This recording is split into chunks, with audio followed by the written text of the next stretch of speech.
All right, let's finish off chapter 3.1. The last topic we have in this section is something called electronegativity. Now, this is something new, but it's going to be something that we use to try and make sense of how electrons are shared when they are covalently bonded into molecules. So, your energy levels and your Lewis dot diagrams here only show us where they are. Okay, they don't exactly tell us anything more about how they're going to be arranged. One thing we have to accept here is that different atoms differ in their ability to attract bonding electrons. All right, we already know that it is the nonmetals that tend to gain them. We saw that from ionic. And it is the metals that tend to lose them. So in our molecules then, we want to try and figure out which ones are going to attract them best. What ultimately determines what can attract electron really, really well is its atomic radius or size. And we're going to try and find a way to avoid having to figure out all this various atomic radius stuff. Why is it atomic size, though? All right, well, if a nucleus has more and more protons, it has more and more positive in its nucleus. Electrons being negative are going to be attracted to this positive. So the larger that we get with our protons, all right, what we'll end up seeing is that the attraction of the nucleus increases, and generally what will end up happening is we will have a size decrease. In other words, the electrons will be held closer to that particular nucleus. Okay, so lithium has only 3 protons in its nucleus, and it has 3 electrons. With one valence electron, it is actually kind of held rather far away.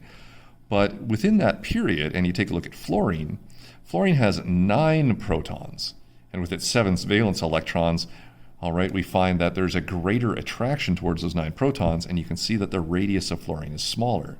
So we kind of see that if lithium were to interact with fluorine, the valence electron of lithium might actually be closer to fluorine's nucleus. And if that's the case, fluorine will have a good chance of taking it. So as we get to many, many energy levels, what we end up having is a bunch of internal electron energy levels, and these are going to kind of shield the valence electrons from the attraction to the nucleus.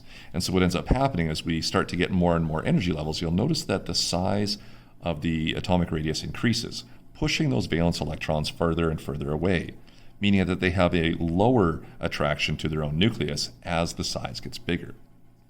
So electrons that are far away from their own atom's nucleus will have a very weak attraction to it. In other words, things that are really large are terrible at attracting electrons.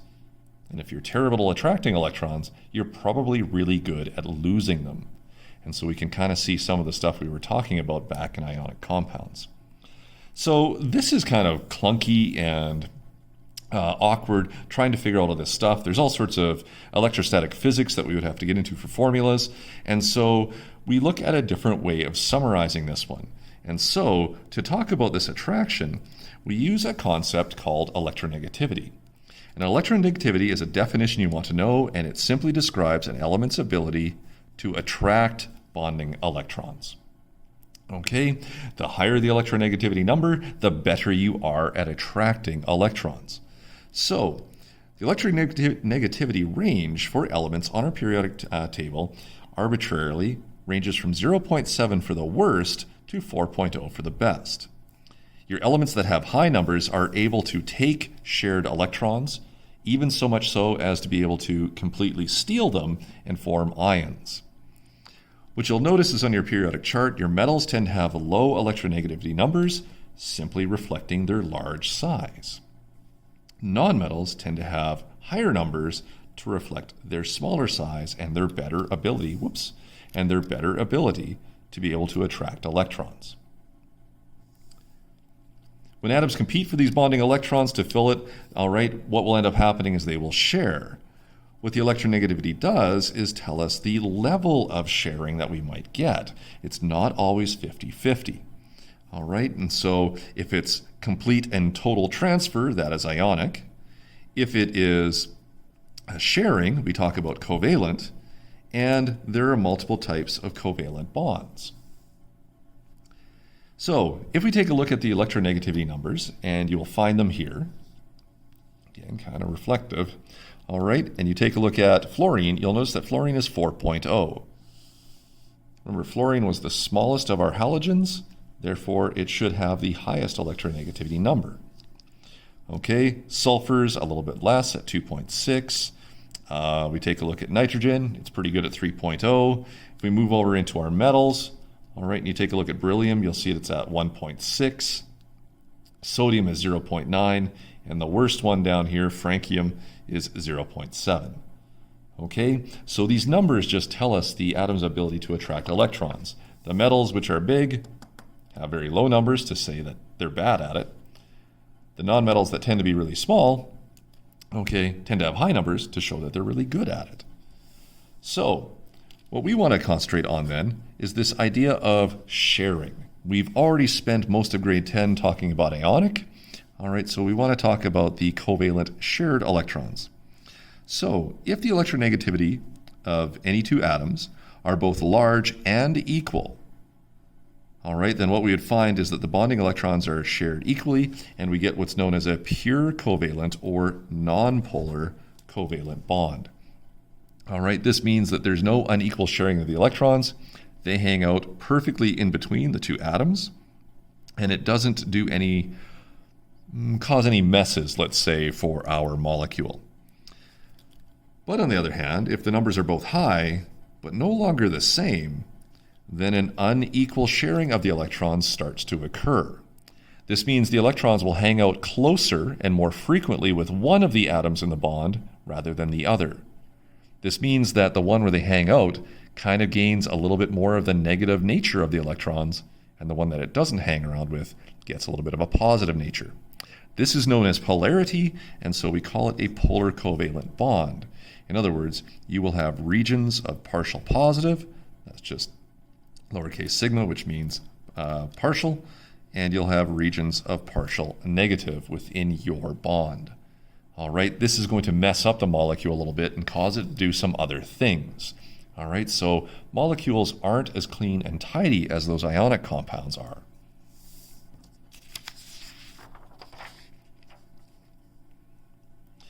If we look at another situation where one number is very, very high and the other one is very low, such as between a nonmetal and a metal, then the electrons can be shared so unequally that we say they are transferred. This is therefore no longer a molecule. You have transferred electrons, which means they actually have a positive and negative charge, which forms ions, meaning that they will form a compound due to ionic bonds, which is everything we did in Chemistry 10. Finally, a rare situation here takes a look at conductors and things like that. If both numbers are low, then the electrons are shared weakly.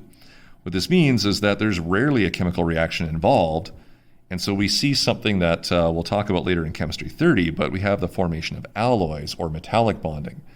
And it's kind of like a game of hot potato where nobody wants the electrons, but you still have to have two people involved or two atoms involved to not want the hot potato and not want the electrons. So they are still kind of bonded together, but it's just a very weak, strange bond known as metallic bonding.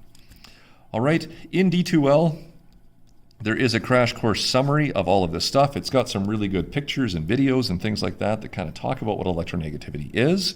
It's something that we're going to develop and use throughout the remaining parts of the chapter, so I will keep coming back to it. What you really need to know at this point here is what electronegativity means, what a low number means, and what a high number means. So make sure that you're reading through your textbook.